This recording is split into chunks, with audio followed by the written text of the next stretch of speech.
प्रोनेसिस investor academy के इस brand new video में आप सभी का बहुत बहुत स्वागत है। इंडियन स्टॉक मार्केट का हालात आज भी खराब रहा। सुबह देखते ना परफॉर्मेंस बहुत अच्छा था जब मार्केट खुला था। ज़्यादातर चीज़ें पॉजिटिव लग रहा था कि बहुत अच्छा परफॉर्मेंस होगा, लेकिन समय के साथ धीरे धीरे गिरने लगा और बंद होते होते तक ज़्यादातर जो हालात था वो ख़राब या बहुत ख़राब था। यानी आगे इसको डिस्कस करेंगे। तो इस तरह के माहौल में ऐसा बोलना कि हमारे देश के लिए कोई खुशखबरी आ गया है तो शायद बहुत लोगों को पसंद भी ना आए कि अरे इस तरह का मार्केट में भी खुशखबरी। बट हाँ, खुशखबरी है, हमें जानना चाहिए और ये भी मैं आपको बताऊंगा कि क्यों ये खुशखबरी है।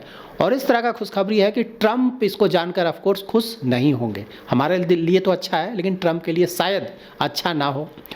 उसके बाद मैंने एक पर्टिकुलर सेक्टर का एक स्टॉक सेलेक्ट किया हुआ इन्वेस्टमेंट के लिए, इसके बारे में मैंने पहले आपको बताया था। तो मैं थोड़ा आपको ब्रीफ करूँगा उस सेक्टर के बारे में ताकि आपको जानकारी हो सके कि उस सेक्टर में क्या चल रहा है। उसके बाद डेट फंड से रिलेटेड आप लोग के बहुत सारे क्वेरीज आते हैं ना, टर्म्स आप लोग समझना चाहते हैं। कॉर्पोरेट बॉन्ड फंड क्या होता है, डायनेमिक बॉन्ड फंड क्या होता है, क्रेडिट रिस्क फंड क्या होता है ना, शॉर्ट टर्म बॉन्ड क्या होता है। तो ये सभी कुछ, गिल्ड फंड, तो ये सभी कुछ मैं आपको बताने जा रहा हूँ इस वीडियो में। इन्फॉर्मेटिव वीडियो है, पूरा देखिए, अच्छी तरह से समझे। पसंद आए तो लाइक और शेयर जरूर करें। पहली बार हमारे यूट्यूब चैनल पे आ रहे हैं तो चैनल को जरूर सब्सक्राइब करें। नाउ जान लेते हैं कि हमारे देश के लिए खुशखबरी क्या है। तो खुशखबरी तो काफ़ी बड़ा है, स्टार्ट करते हैं।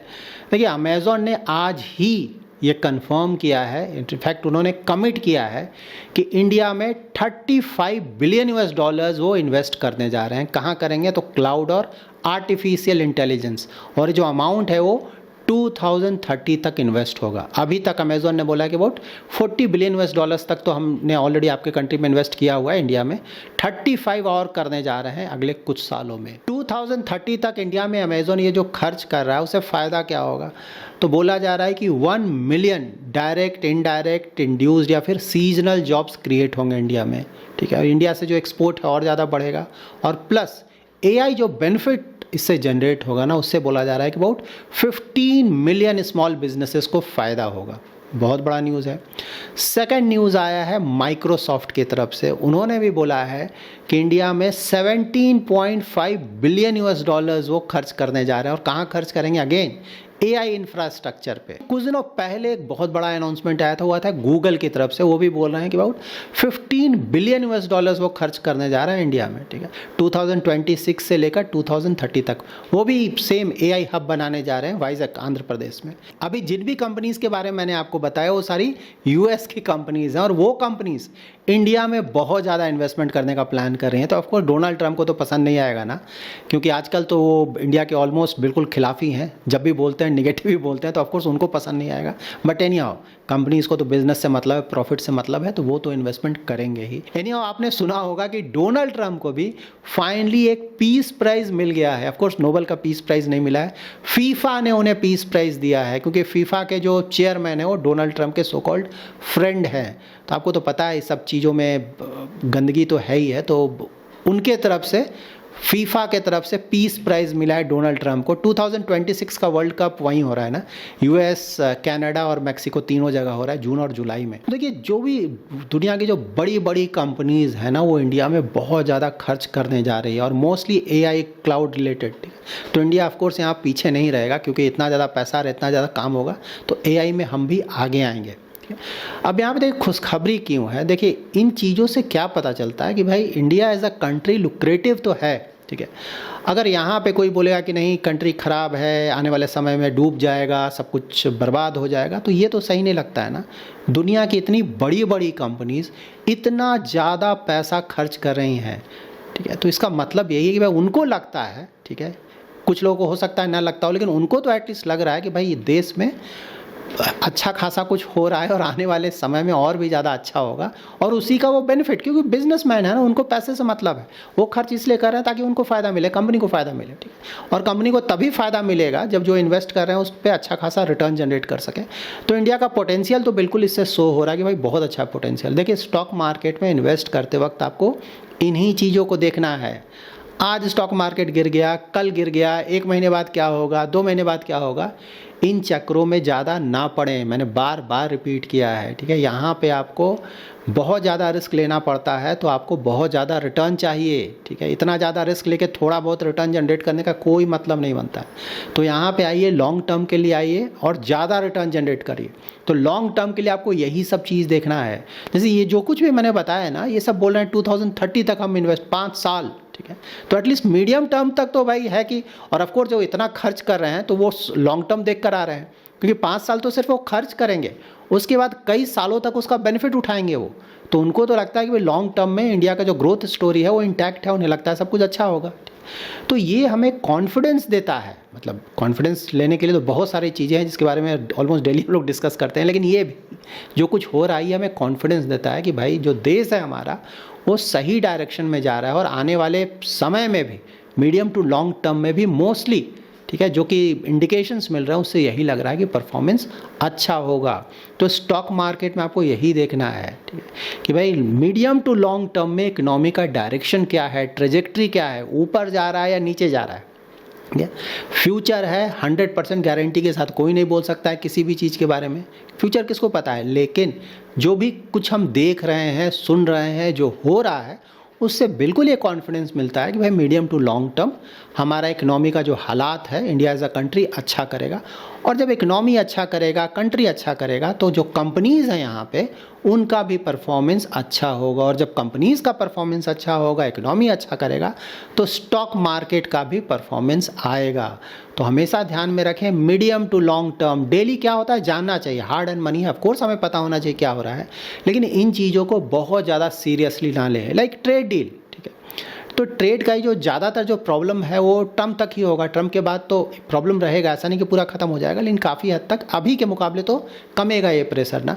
ट्रम्प कितने सालों तक रहेंगे? 4 साल तो प्रेसिडेंट ही वहाँ पे होता है, सेकंड टर्म है, इसके बाद वो प्रेसिडेंट बनेंगे नहीं। 4 साल में ऑलमोस्ट 1 साल तो उनका ख़त्म हो गया, 3 ही साल है उनके पास। तो इंडिया के साथ जो उनका एनिमिटी चल रहा है फिलहाल, वो अगर निभाते भी हैं 3 साल, 3 ही साल रहेंगे ना, उसके बाद क्या, ठीक। तो ये सब चीज़ों ऑफकोर्स इनका फ़र्क पड़ता है स्टॉक मार्केट में, क्योंकि ये जो ट्रेड डील नहीं हो रहा है उसका बहुत ज़्यादा नेगेटिव असर पड़ रहा है, हमारे करेंसी पे भी नेगेटिव असर पड़ रहा है, ये सब हो रहा है अगेन। लेकिन कब तक, ठीक है, इन चीज़ों को ध्यान में रखें। पता नहीं, अब तो ट्रेड डील, ऑल्दो उनका टीम तो है इंडिया में, अभी ट्रेड डील के बाद डिस्कशन चल रहा है, यूएस का टीम इंडिया में फ़िलहाल है, ठीक है, लेकिन ट्रम्प की जैसे हरकतें हैं या फिर जिस तरह का निगेटिविटी फैलाया हुआ उन्होंने खासकर इंडिया को लेकर, तो लेट्स सी होगा नहीं होगा क्या होगा। मतलब कॉन्फिडेंटली तो नहीं बोला जा सकता है ना कि होगा, लेकिन हाँ होगा तो बहुत अच्छा होगा, और नहीं होगा तो शॉर्ट टर्म के लिए बहुत ज़्यादा निगेटिव होगा, इसको ऐसे लेकर चले। लेकिन again medium to long term में इन चीज़ों का ज़्यादा असर नहीं पड़ेगा। हमेशा ध्यान में रखें क्वालिटी, ठीक है, अच्छा क्वालिटी रखें, लॉन्ग टर्म तक बने रहें। ये सिंपल है, इसको फॉलो करेंगे तो इन्वेस्टमेंट जर्नी आपका मोस्टली काफ़ी फ्रूटफुल होगा, और शॉर्ट टर्म के चक्कर में रहेंगे तो मोस्टली आपको प्रॉब्लम ही होगा। ना एक सेक्टर मैंने आपको बताया था ना, देखिए मैं काफ़ी समय से बोल रहा हूँ, इनफैक्ट मैं क्या बोल रहा हूँ, ज़्यादातर ही लोग ये बोलेंगे कि बैंकिंग और फाइनेंशियल सर्विसेज अच्छा खासा पोटेंशियल है, थोड़ा बहुत रिटर्न तो ऑलरेडी आ भी चुका है। देखिए यहाँ पे जो रेपो रेट कट था ना आरबीआई की तरफ ज़्यादातर हो चुका है, यहाँ से मैक्सिमम एक और लग रहा है कि एक और रेट कट शायद हो नेक्स्ट ईयर, ठीक है। तो मतलब जो टर्मिनल रेट होगा रेपो रेट, टर्मिनल रेट मतलब कि उसके बाद शायद ना करे, शायद, क्योंकि एग्जैक्टली तो हमें नहीं पता है ना, तो 5% पे जाके रुक जाएगा रेपो रेट। अभी 5.25%, एक और हुआ तो 5% जाएगा, ठीक। तो यहाँ पे जब भी इंटरेस्ट रेट कम होता है ना, रेपो रेट कट हो रहा है, तो क्या हो रहा है, बैंक के साथ वो थोड़ा निगेटिव हो जाता है ना, उनका जो नेट इंटरेस्ट मार्जिन है वो हिट होता है, क्योंकि जब भी इंटरेस्ट रेट कट हो रहा है तो लोन्स तो तुरंत सस्ते हो जा रहे हैं, लेकिन जो डिपॉजिट का जो रेट है तुरंत बैंक्स का कम नहीं कर पा रहे हैं, धीरे धीरे कम कर रहे हैं, तो इसका कारण उनका जो नेट इंटरेस्ट मार्जिन है वो हिट हो जाता है। लेकिन अब जबकि ज़्यादातर रेट कट हो चुका है, यहाँ से ज़्यादा रेट कट का एक्सपेक्टेशन नहीं है, तो धीरे धीरे बैंक्स का जो निम है, नेट इंटरेस्ट मार्जिन, वो इम्प्रूव करेगा। और इंटरेस्ट रेट कम है, इसका मतलब कि क्रेडिट ग्रोथ भी बैंक्स का आने वाले और समय में और बढ़ेगा, ठीक है। तो ये सब बहुत बड़ा पॉजिटिव है, उसी के कारण आप मान कर चलें, ठीक है, कि बैंकिंग सेक्टर का परफॉर्मेंस आने वाले 2-3 साल तक, अभी तो यही लग रहा है, आगे क्या होगा देखा जाएगा, उम्मीद है कि अच्छा रहेगा। और इसीलिए मैंने भी एक मतलब बैंक में तो बहुत सारे प्राइवेट सेक्टर भी है, पीएसयू सेक्टर है, और दोनों में काफ़ी अच्छे क्वालिटी के स्टॉक्स हैं, और कुछ जो स्टॉक्स हैं उनका वैल्यूएशन अभी भी रीजनेबल है या फिर स्लाइटली ओवर वैल्यूड है, मतलब कि इन्वेस्टमेंट किया जा सकता है। तो मैंने वो उसी स्पेस से, पीएसयू स्पेस से एक स्टॉक सेलेक्ट करके रखा हुआ है। मोस्टली अगले आने वाले कुछ दिनों में मैं वहाँ पे थोड़ा इन्वेस्टमेंट करूँगा। जब भी आप किसी भी बैंक में इन्वेस्टमेंट करने जाएं तो आपको क्या क्या देखना चाहिए, क्या क्या चेक करें, जिससे पता चल सके कि बैंक का क्वालिटी क्या है और उससे आप डिसाइड कर सकें कि आपको इन्वेस्टमेंट करना है या फिर नहीं करना है। तो देखिए वहाँ पे आप सबसे पहले ROA देखें, रिटर्न ऑन एसेट। अब प्राइवेट सेक्टर के जो बैंक्स, अच्छे क्वालिटी के बैंक्स, उनका आपको 2 के आसपास, थोड़ा बहुत कम या 2 के आसपास मिलेगा, जो कि अच्छा माना जाएगा। और जो सरकारी मतलब PSU जो कंपनीज़ हैं, PSU बैंक्स हैं, उनका अगर 1 से ऊपर है तो उसको अच्छा माना जाए, क्योंकि ज़्यादातर केसेस में देखें PSU जो बैंक्स हैं उनका ज़्यादातर जो पैरामीटर्स है प्राइवेट से तो कम ही होता है ना, और यहाँ इसीलिए वैल्यूएशन भी कम होता है ऑफ कोर्स। और उसके बाद आप ROE चेक करें, रिटर्न ऑन इक्विटी 15% के रेंज का है तो वो भी ठीक है। प्राइवेट में ऑफ कोर्स थोड़ा और ज़्यादा देखने को मिलेगा ये। निम चेक करें, नेट इंटरेस्ट मार्जिन कैसा है, पहले से घट रहा है, बढ़ रहा है, क्या है वो देखें। नेट NPA चेक करें कि भाई ग्रॉस NPA कितना रहा है, नेट NPA कितना रहा है, वो भी पहले से कंपेयर करें। इंपॉर्टेंट ये है कंपेयर करें कि पहले कितना था, अब कितना है, पहले से घट रहा है, बढ़ रहा है। घट रहा है तो ऑफकोर्स अच्छा है, जितना ज़्यादा घटे। Credit growth, deposit growth, credit growth पहले के मुकाबले बढ़ रहा है, घट रहा है। बैंक का कमेंट्री क्या, उनको क्या लगता है, बढ़ेगा, घटेगा, क्या होगा, ठीक है। डिपॉजिट ग्रोथ क्या चल रहा है, ये सब चीज़ें आपको चेक करनी चाहिए। और वैल्यूएशंस के लिए आप प्राइस टू बुक चेक करें, वो बहुत अच्छा पैरामीटर है।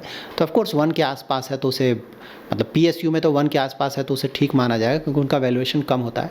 और प्राइवेट में ऑफकोर्स थोड़ा ज़्यादा आएगा। तो प्राइवेट में अगर आप जा रहे हैं ना तो प्राइवेट बैंक्स के साथ आपस में कंपेयर करें। PSU और प्राइवेट को एक साथ कंपेयर ना कर लें, कन्फ्यूजन होगा। अगर PSU के लिए जा रहे हैं तो PSU का अलग कंपेयर करें जो PSU के बैंक्स हैं, और प्राइवेट बैंक्स के लिए जा रहे हैं तो उसको अलग से कंपेयर करें। और इस स्पेस में अगर आपको कुछ अच्छा लगता है तो ये भी देखा जा सकता है, बट अगेन कोई गारंटी नहीं है। हमेशा याद में रखें स्टॉक मार्केट, अभी माहौल देखकर ऐसा लग रहा है तो मैंने इसीलिए प्लान किया और इसीलिए मैंने आपको बताया। होगा नहीं होगा, नोबडी नोज फॉर श्योर, ठीक है। ये डिस्क्लेमर देना बहुत ज़रूरी है। उसके बाद देखिए एक आप लोग का कमेंट आया था ना, किसी ने लिखा था कि मेरा पोर्टफोलियो 40% से गिर गया। देखिए अगर मार्केट इतना ज़्यादा नहीं गिरा है कि पूरा पोर्टफोलियो ही 40% गिर गया, ठीक है। एक स्टॉक अगर 40% गिर जाए तो चलिए मान सकते हैं, लेकिन मान लीजिए आपके पोर्टफोलियो में कुछ स्टॉक्स हैं, मे बी 10-15 स्टॉक्स हैं, और फिर भी वो 40% गिर गया, चिंता का विषय है। बिल्कुल आपको चेक करना चाहिए कि भाई आपने कहाँ इन्वेस्ट कर दिया, क्या आप सारा का सारा पेनी स्टॉक से भर दिया क्या, ठीक है। तो इतना ज़्यादा आइडियली नहीं गिरना चाहिए, आपको बिल्कुल चेक करना चाहिए कि पोर्टफोलियो में कहीं कुछ प्रॉब्लम तो ज़रूर है, ठीक है। हाँ, अगर आपने पोर्टफोलियो में सिर्फ एक ही स्टॉक लिया, वो 40% गिर गया, तो स्टॉक चेक करिए ना, कहीं पेनी स्टॉक तो नहीं है, घटिया क्वालिटी का स्टॉक नहीं है। फिर आजकल तो कुछ अच्छे स्टॉक्स भी ज़्यादा गिर गए हैं, देखना होगा। लेकिन पोर्टफोलियो में देखिए एटलीस्ट 10-15 स्टॉक्स रखें, ठीक है ना। 1-2 स्टॉक रखेंगे तो प्रॉब्लम होगा, और 1-2 स्टॉक रखना भी है तो जो बेस्ट क्वालिटी है ना उसको ही रखें, और लॉन्ग टर्म का टाइम दें, वो ठीक ठाक हो जाएगा। म्यूचुअल फंड में तो टेंशन है नहीं, अच्छे क्वालिटी के म्यूचुअल फंड में जो लॉन्ग ट्रैक रिकॉर्ड है इन्वेस्ट करें, उसको छोड़ दें, वहाँ ज़्यादा दिमाग लगाने की ज़रूरत ही नहीं है। अब कुछ डेट फंड्स के बारे में मैं कवर कर देता हूँ। देखिए कॉर्पोरेट बॉन्ड फंड क्या होता है, तो वैसे बॉन्ड फंड जो कि अपने टोटल एसेट का एटलीस्ट 80% वैसे कॉर्पोरेट बॉन्ड्स में इन्वेस्ट करते हैं जिनका क्रेडिट रेटिंग AA+ या फिर उससे ज़्यादा है, ठीक है। तो बेस्ट क्रेडिट रेटिंग क्या होता है, AAA, उससे नीचे AA+। तो यहाँ पे ज़्यादातर इन्वेस्टमेंट है AA+ या उससे ऊपर वाले रेटेड बॉन्ड्स में हो रहा है। तो कॉर्पोरेट बॉन्ड फंड का जो क्वालिटी है, क्रेडिट क्वालिटी में बोल रहा हूँ, बहुत अच्छा होता है। तो ऑफ कोर्स ये अगर आप थोड़ा कम रिस्क लेना चाहते हैं तो कॉर्पोरेट बॉन्ड फंड्स को आप कंसिडर कर सकते हैं। और यहाँ पे ज़्यादातर देखेंगे जो मैच्योरिटी भी होता है ना, वो भी कम होता है, ड्यूरेशन कम होता है। तो रिस्क के मामले में थोड़ा कम रिस्क है यहाँ पे। लेकिन हाँ, जब भी इन्वेस्टमेंट करें तो चेक कर लें कि जो भी बॉन्ड है, कॉर्पोरेट बॉन्ड फंड है, उसमें ड्यूरेशन कितना है, क्योंकि ज़्यादा ड्यूरेशन वाले फंड्स में अभी इन्वेस्ट करने का मतलब नहीं है, क्योंकि यहाँ से इंटरेस्ट रेट ज़्यादा कट होने नहीं जा रहा है। इसके बाद क्रेडिट रिस्क फंड, देखिए ये लोग क्या करेंगे ना कि जो भी टोटल एसेट है उसका मिनिमम 65% वैसे कॉर्पोरेट बॉन्ड्स में इन्वेस्ट करेंगे जिसका क्रेडिट रेटिंग AA या फिर उससे नीचे होता है। तो यहाँ पे है कि भाई ज़्यादातर जो इन्वेस्टमेंट है वो थोड़ा कम रेटेड पेपर्स में हो रहा है ना, AA या फिर उससे भी नीचे, तो यहाँ पे रिस्क ज़्यादा हो जा रहा है। तो इसीलिए आप देखेंगे यहाँ पे रिटर्न भी थोड़ा बढ़कर आएगा, क्योंकि रिस्क ज़्यादा लिया जा रहा है। लेकिन देखिए मैंने हमेशा बताया, डेट फंड्स में ज़्यादा रिस्क लेने का मतलब नहीं बनता है। डेट फंड आप मोस्टली सेफ्टी के लिए जा रहे हैं, यहाँ पर भी बहुत ज़्यादा रिस्क लेने का मतलब नहीं है। तो याद रखें, क्रेडिट रिस्क नाम ही से आपको क्लियरली पता चल रहा है, यहाँ पर रिस्क बहुत ज़्यादा हो जाता है, मतलब बॉन्ड फंड के हिसाब से रिस्क ज़्यादा होता है। गिल्ड फंड्स क्या होंगे कि वैसे फंड जो कि अपने टोटल एसेट का एटलीस्ट 80% गवर्नमेंट सिक्योरिटीज़ में इन्वेस्ट करेंगे। तो यहाँ क्रेडिट रिस्क तो होगा नहीं क्योंकि गवर्नमेंट सिक्योरिटी है, लेकिन इंटरेस्ट रेट रिस्क बहुत होता है। तो गिल्ड फंड में जनरली ज़्यादातर में देखेंगे ना कि जो एवरेज मैच्योरिटी है या फिर ड्यूरेशन है वो ज़्यादा होता है। तो ये बहुत रिस्की है क्योंकि अगर इंटरेस्ट रेट ना यहाँ से थोड़ा बहुत ऊपर जाएगा तो कई केसेस में आपको लॉस भी होने का डर होता है। जब इंटरेस्ट रेट नीचे जाने वाला होता है ना, जब इंटरेस्ट रेट बहुत ऊपर है वहाँ से नीचे जाने वाला होता है, तो गिल्ड फंड में इन्वेस्ट करने का बहुत सही समय होता है, ठीक है, क्योंकि वहाँ पे बहुत अच्छे रिटर्न्स आते हैं। लेकिन अभी कोई अच्छा समय नहीं माना जाएगा। डायनेमिक बॉन्ड फंड क्या होगा कि भाई वो मार्केट कंडीशन के अनुसार फंड मैनेजर जो ड्यूरेशन है या फिर मैच्योरिटी है बॉन्ड्स का वो चेंज करेंगे, ठीक है। तो यहाँ पे डायनेमिक बॉन्ड फंड सुनकर तो बहुत अच्छा लगता है, कॉन्सेप्ट भी बहुत अच्छा लगता है कि अरे फंड मैनेजर चेंज कर लेगा, लेकिन इंटरेस्ट रेट को भी, जैसे स्टॉक मार्केट को कैसे एग्जैक्टली टाइम करना मुश्किल है, इंटरेस्ट रेट को भी सही से टाइम कर पाना इतना आसान नहीं है किसी के लिए, फंड मैनेजर के लिए भी। तो सुनकर अच्छा लगता है, लेकिन अगर आप रिटर्न्स देखेंगे ज़्यादातर केसेस में ना, तो डायनेमिक बॉन्ड फंड का रिटर्न कोई खास नहीं आता। बट एनी हाउ आप चेक कर सकते हैं, बेसिस दैट आप डिसाइड कर सकते हैं। उसका शॉर्ट ड्यूरेशन देखिए, शॉर्ट ड्यूरेशन नाम से ही पता चल रहा है ना, वैसे बॉन्ड्स में अपना इन्वेस्टमेंट करेंगे जिसका मैकॉले ड्यूरेशन ना वो 1 से 3 साल के बीच रहेगा, ठीक है। तो यहाँ पे शॉर्ट टर्म बॉन्ड्स में इन्वेस्टमेंट होता है तो रिस्क भी काफ़ी कम होता है। जैसे मैं अगर मेरे पास थोड़ा एक्स्ट्रा पैसा होता है तो मैं generally short term debt fund में ही डालता हूँ और कहीं नहीं डालता हूँ, ठीक है। शॉर्ट टर्म डेट फंड मेरा फेवरेट है, but any how basis your requirement या सुटेबिलिटी आप डिसाइड कर सकते हैं कि आपके लिए कौन सा डेट फंड ज़्यादा सुटेबल होगा। So that's it in this video. अगर आपको ये वीडियो पसंद आया है तो जरूर लाइक एंड शेयर करें। पहली बार हमारे यूट्यूब चैनल पर आ रहे हैं तो चैनल को जरूर सब्सक्राइब करें। Thanks lot for watching.